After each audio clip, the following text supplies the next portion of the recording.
go in and nab it up. And again, it's shooting up towards that first pick. Yeah. Considering Rebo's hero for game number 3, I don't think that was the best. I mean, he knows how to use the Kagura, that's for sure.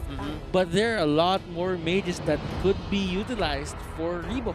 Yeah. Oh, wow. Okay, here's a big change of pace. Game number 3 we saw, or actually starting from game number 3, yeah, exactly. First ban, Diggy for Bren. First ban for Burmese Ghouls, Baksha. Now I think they're both running the risk and forcing each other, pushing each other's buttons. Brody and Natalia, supported by Bren Esports and Burmese Ghouls, with the Matilda and Selena. The Cogs are turning, the Cogs are turning. They didn't ban out the Baksha this time. Is it worth it though? No. They played a huge gamble here. They were saying, no way Bren is going to first pick Baksha, because at least then they hopefully have a way to kind of build around that composition. Unless to say yes. A trap? It could be a trap in a way, because Burmese Ghouls, they have 2 good picks that will come to their side. And they're pretty much aware of what they need to get for this. And that's going the Claude and the Yisun Shin. That's all the firepower they need. All right. Ace and Ruby DD, happy to be of service. Wow, so many guns and just 2 picks. I'm excited to see the second phase of draft, because they need to negate every single one of all these members, of course, protecting these 2 marksmen itself. So what should Bren Esports try to go for here? Because we already got Matilda being banned away. Expect to see something pretty huge coming in the way. Yeah. I personally, I would think that Bren Esports here would probably avoid Yuzong, probably go for a... I mean, Farsa and Lancelot are going to be the optional picks that I was thinking of. But initially, I was thinking maybe they avoid the Yuzong and then look to try and get something that can jump in towards the back line. Yeah, they don't care about the Yuzong at this point. And again, if you want back lines, few on the Farsa extends the backline and could even go for the sleight of hand, give it to Rebo, change up the mid-hero overall, and yeah, Krautizi can jump with the dashes. And yeah, again, this is just characteristic of what's been making Bren Esports win all this time. In the first phase of the drafting, they always focus on at least 2 of the 3, if not all 3, of the mid-lane heroes. That's the tank on Lusty, few with the support, and Krautizi as their jungler now. That's the tank onto maybe Burmese Ghouls pick up Jawhead. Needing to actually get the lockdown on towards this Lancelot, they go in for this Jawhead, but late game Lancelot is not going to care about that at all, so still needing something beefier than this. And with that, Burmese Ghouls, they got that upper hand in terms of the picking up the second phase. It's taking a very long time here to decide, because they need to decipher what actually activates this Lancelot before we even talk about him getting all the way to his back line. I mean, okay, so for the Burmese Ghouls, I would be thinking, okay, wave clear, kind of a way to say, hey, we're not going to give you a way to kind of just, you know, lunge, and then get to our backline, no problems whatsoever. So, you know, Loyi is probably a pretty good shout. The Alice is also pretty good to deny Bren Esports that dive ability in towards that backline, because remember, that Farsa doesn't necessarily have to go into the off lane. Bren Esports, they might even have the idea right now to just go for a huge off. This could be something on their list. I don't know. I feel like the Yuzong is going to be really underpowered here if Burmese Ghouls do decide to pick it up for themselves. If Bren, like, if Bren sees this, oh, you pick up the Yuzong, I pick up the Lapu Lapu. It's still a win-win situation for me. But yeah, this is going to be very tricky for the side of Bren Esports. They need to thread this draft. Just think about it as walking on eggshells. Lapu Lapu was banned. Bren Esports, they really might have a Yuzong on mind. Yeah, so BG should ban Yuzong right here. Now that Lapu Lapu is gone, it's like, okay, we can get rid of it. Unless Bren opts to say, hey, we don't mind you getting Yuzong as long as we get the 1-1. And even then, it's like, all right, it's still a plus almost. Benedetta's still out there. Again, yeah. Yeah, that's true. And it could go to Flap as well. Yeah. No, if that goes to Flap, then what happens with Baksha? Lusty? Oh, well, it could go to Rebo. There you go. Gold lane, Benedetta, this hero just goes everywhere. I love the way that you guys are thinking about, you know, role swaps. Yeah, how are you going to be playing this one out? Because it is so viable right now, especially in the grand scheme of things. Like you did point it out, 1-1 could be something that will be even more dangerous. And of course, already hard to catch the Lancelot. You don't want another plan B for Bren Esports to easily go into not only execute members of the side of Burmese Ghouls, but they can't easily get away with all these three pick-off potential coming from Burmese Ghouls. So, one more ban for Bren Esports. Get in. Harith, Lunox, also pretty good shout-outs here for the side of Bren. I don't think they would go for the Harley. Lori is definitely a really, really iffy, personally. I personally believe that is definitely, like, not exactly the best of choices, but it does have its benefits unless Burmese Ghouls, because I can't foresee what their final pick is going to be. Yeah, mid lane is pretty open for the Burmese Ghouls. There's so many options. And yeah, Bren Esports, they just choose to go ahead and ban out the Yuzhong. So, Bren Esports, what are they thinking? They could have picked it up themselves, although, yeah, you're right. It's Flapdiz who plays it, so it's kind of a lock. Now you can really see how much Bren Esports, Coach Ducky, wants his players to play what they really feel comfortable with. Exactly, and they want a winning lane, and I think that's the most important thing here, especially for the Burmese Ghouls as well. Both sides want to have a winning lane. But I think Burmese Ghouls, they are a little more flexible. There's more room to wiggle around. That's true. They're more comfortable with so much more positions, so much more willing to listen to Panda and hear him out. Really looking at a probable Benedetta, but that won't really be the best. This is good. They lack magic damage, and they get magic damage. Well, do they really have something that they can actually hold a fort with, though, coming from the side of Burmese Ghouls? Because, yes, surefire power, that's definitely a great idea, but Jawhead right now has so much responsibility once he goes in, but Bren Esports could have possibly gone in for a free Harith pick that you mentioned. I mean, I think at Bren, they've got a number of options. They could either go Popo Kupal, Loyi, Popo Kupal or Loyi, one or the other. Oh, yeah. They could go for the Eudora, which kind of fills up that position of that Popo and Kupal, but it's really dependent on, do they want magic or do they want to have that physical damage? And at the end of the day, Harith, I think, is a pretty good shout, especially in the off lane. Oh, yeah, Savannah is still up on the field. Oh. That's going to be the tank for Lusty. And hold on, on, wow! It's Cho! Cho is going to be played by Lusty. Rebo on the far side. And yeah, this is, wow, how they circled around to this draft, the fundamental Bren Esports draft. I like it. I like it. What about you, Butters? This is strong from Bren Esports, but it has its limits. But Grok is that answer, and it will stop a lot of people. It will stop a lot of heroes on their tracks to get to the backline. Is this the violent Grok once more? Is this the Grok with High and Dry and a Bloodlust Axe and a Blade of Despair? I believe so. This might just be it. Or, you know, you just want to set up those walls somewhere in between. They want to fight on those choke points.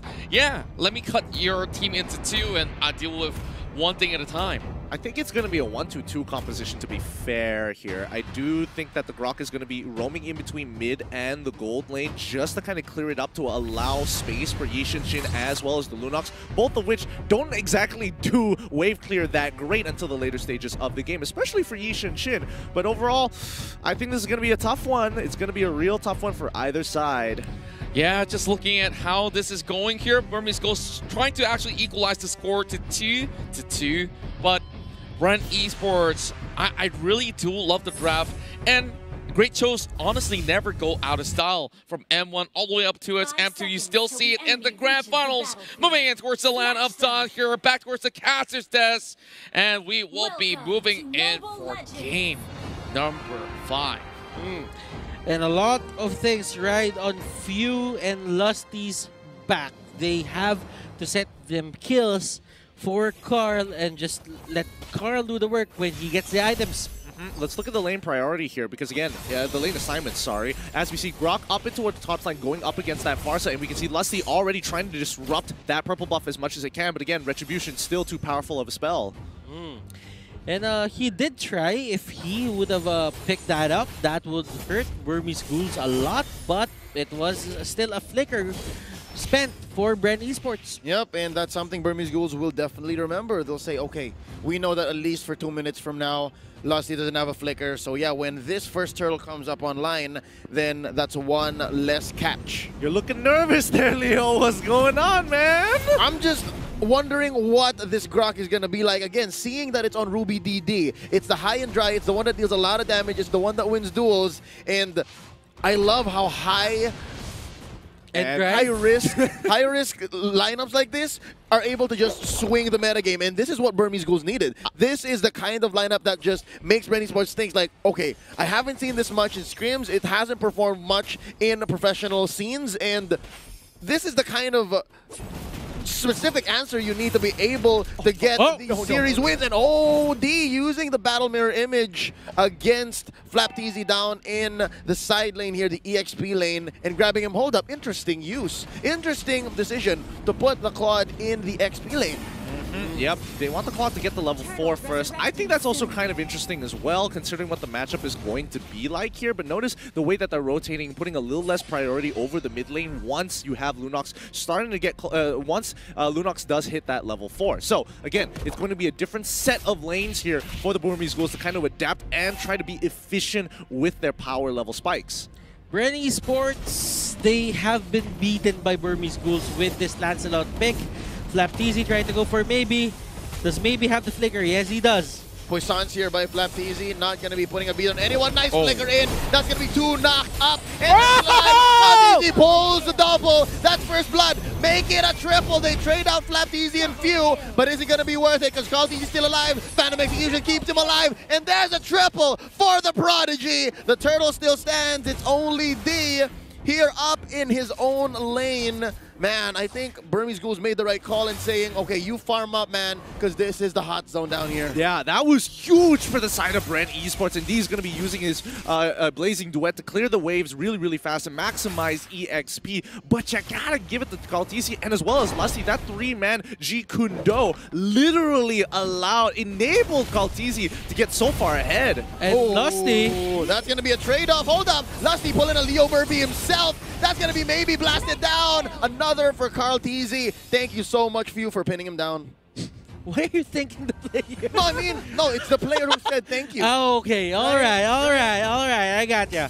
But still, Carl, this is the problem for these kinds of Groks. I mean, Grok is strong when you're sticking to the wall, but then again, you need to get a bit of levels just to proceed or just to have the progression in terms of being tanky. But if you actually have that high and dry, then that means you're going to go for a very violent Grok. Then that means probably a Bloodlust Axe would do, but you're not as tanky as you think sometimes you are. Oh no, maybe he's taking way too much damage. He gets absolutely pinned down there. Even with the Smart Missile, it's not going to be enough. RubyDD is going to be the next to fall under the hands of Lusty. Great setups coming all across the board from Bren Esports.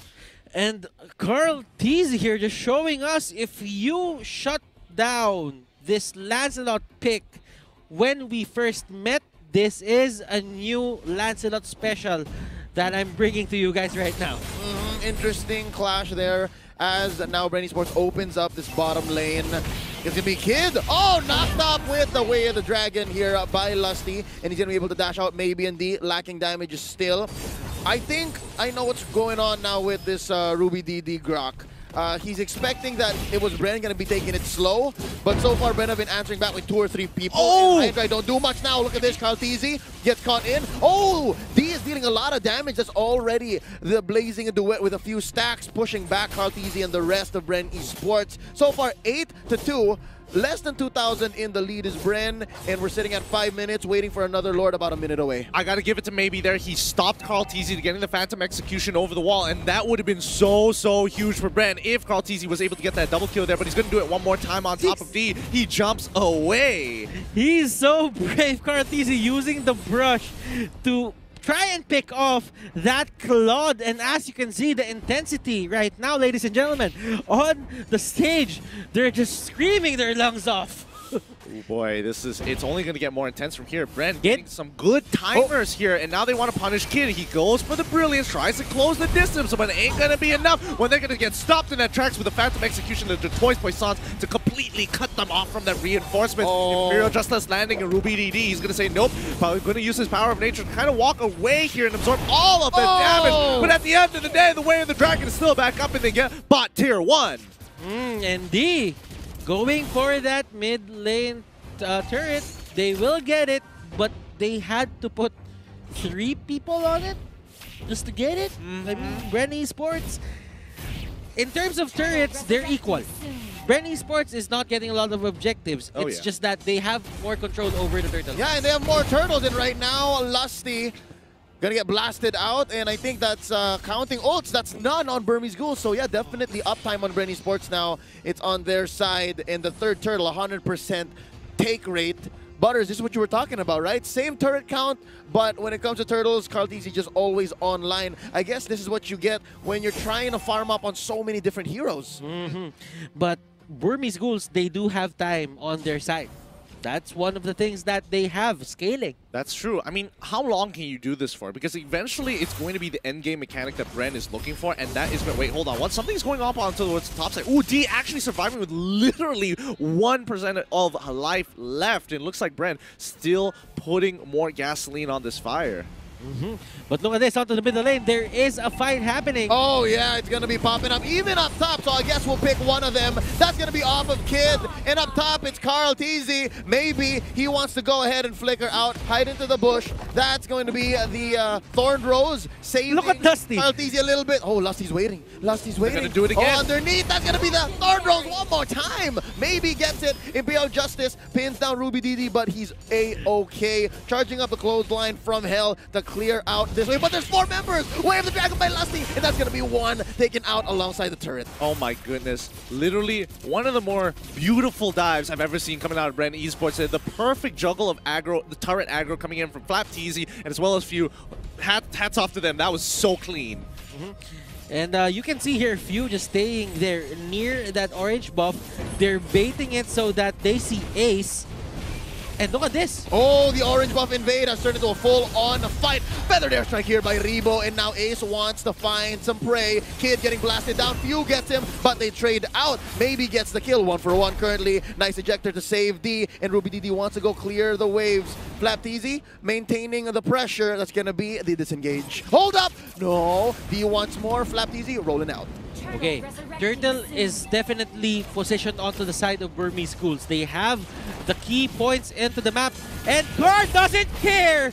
He just goes in, look at this! Way of the Dragon and the Feathered Airstrike! Oh, that's 2 down! Automatic for the Doctor! He's looking for another patient. Wings by wings up, Lusty. Gonna be knocking up Kid. Where is you going, son? It's going to be a chase, and I think he's gonna survive. He's just waiting on the Order of Brilliance. They're gonna let go. That's the last turtle of the game. Ruby DD still alive. Keeping him up is the Ancient Blessing. So far, so good. Burmese Ghouls good at keeping damage control in check. And now at 9 minutes, how long, Gideon? How long until one of their cores, D and Ace, can just come out and pick them up from here? Look at Few here just picking up those 3 armors, and look at this.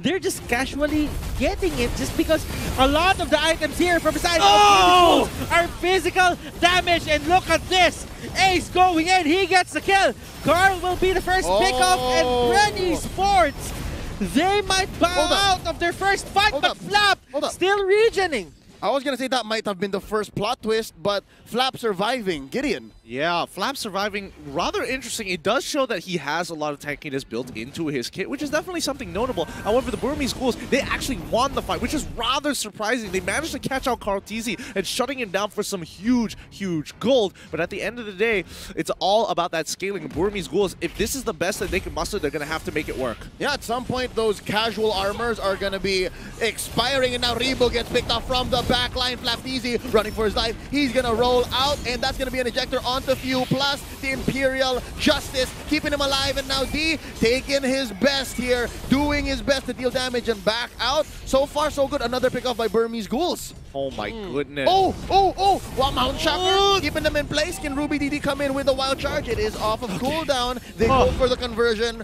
Wow, Burmese Ghouls back in here, closing the gap now just under 2,000. Bren Esports need to be very careful on those brushes.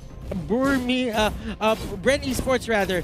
Burmese Ghouls are masters of that ambush strategy that they're doing. Oh, Flapteasy rolls into 4, but here comes the backup. The cavalry has arrived. Ace knocked out by Few. That's a pickoff. That's for free. I think they're just jockeying for position. Lord down bottom. They want to take as much as they can. Ruby down as well. Down bottom, it's going to be D. Oh, wow, making quick use. You could have held your breath there. Yep, and that's the thing. Their main team fight capability is coming from D. He is making sure that he's literally the strongest person on his team, and even Yi Shin is mainly acting as utility for a large majority. He's got to outplay this. Battle Mirror Image, he gets hit by one. The third hit of G Kundo. The Brilliance comes out. Lusty is going to get chunked out, but the Blazing Duet is way too early. Flapteasy is going to get right on top of it with the help of Few. It's going good, but maybe now all by himself. Where is Ace? Ace needs to get here to get his damage down. He gets onto Flapteasy. He secures the kill. It's a 2-for-3 trade-off, but at the end of the day, the Burmese Ghouls, no worries. Nothing that Bren can do to converse, because Teasy was the one who went down. But now things are looking great for the side of Burmese Ghouls.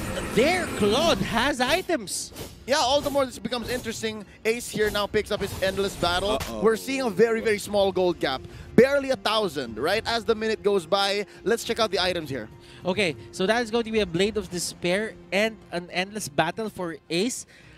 D has the Wind of Nature, the Queen's Wings, the Demon Hunter Sword, and the Golden Staff. Wow, I didn't realize how big he was. He literally has a scoreline of 1-1 and 3. Who would have thought he's already got 9K under his belt? He does have an Avarice, and he got a lot of lanes on his side. Oh, another fight occurs, though, and that's Ruby DD getting caught out. Way of the Dragon onto the Grok, but it doesn't last as long given he was next to a wall. All right. So far, Burmese Ghouls are getting better at this. Oh, nice ejector onto Few. Few gonna be dashing out, and in comes the Blazing Duet into the back line. Few goes down, Kid gets the kill, and now Flapteasy looking low. He's not gonna be saved by the Turtles Poissons. That's gonna be 2 for free. Going to the Burmese Ghouls. Ribo pushing them back. This right here is all that Bren Esports can do. Slowly but surely, we're entering the end game, and Burmese Ghouls, once more, we mentioned earlier, they have the late game in the bag. Bren They do have the late game on the bag.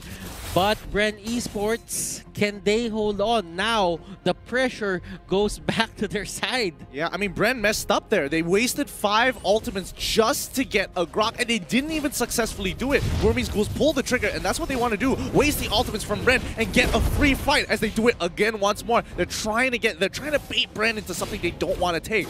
Ooh, Teasy gonna use a Cyclone Eye here. Oh no, Ace confirms the Lord take. Nice combo here. Oh, the shutdown immediately on the Teasy. That's 2 for Burmese Ghouls. That's none for Bren Esports. Do mind you, the Lord has already been taken here. And just like that, Bren Esports came into the fight fresh, but they lost nonetheless. Burmese Ghouls showing us superior positioning and target prioritization. And this is where Teasy really just wants to get the kill on D. But D has the Wind of Nature. Now, Feathered Airstrike is going to play a huge role into this defense. Well, if he's going to push on forward, and inevitably it's going to be okay, but right, they got a big shutdown onto Kid, which is great, but Kid isn't the main target here. Yes, it is a constant source of damage and forcing a lot of itemizations from Bren to go into Magic Resist, but at the end of the day, if they don't take out D, it's going to be a problem, and not to mention Ace is starting to catch up in that target prioritization and becoming a huge problem. Few tries to go for the Imperial Justice. It's not looking good to here for the rest of the team. It's going into the back line. They're trying to make it work out, but Ace, he's on the run. Yi Shin is probably going to go down, but Few, he doesn't actually get him. He's able to dash out of the way. The Traceless and is able to come up in time. And D is absolutely gigantic, taking out 2 members single-handedly. And you can see that Teasy does not want to be a part of that.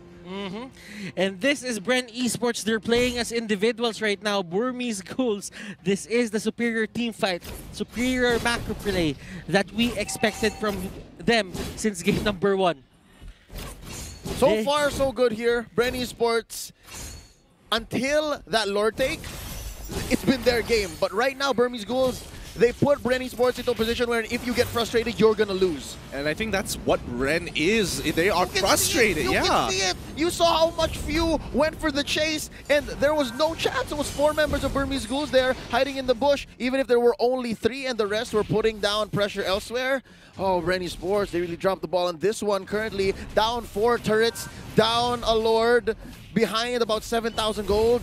I mean, honestly, one bad team fight for the side of Burmese Ghouls could easily turn Bren back on top and just, you know, really even things out. But the people who need to keep their heads cool right now is Lusty and Karltzy. These are the playmakers, the damage dealer and the playmaker. Rebo, he's been playing a very consistent game so far, but the problem is whenever they initiate the fight, they're out of his range of damage. They don't want him to force the wings by wings to get closer, because that puts him in a huge compromisable position. Yeah, and now Burmese Ghouls, they are controlling the buffs here for the side of Bren Esports, and this is what Bren Esports did for the couple of games that they won here in the series.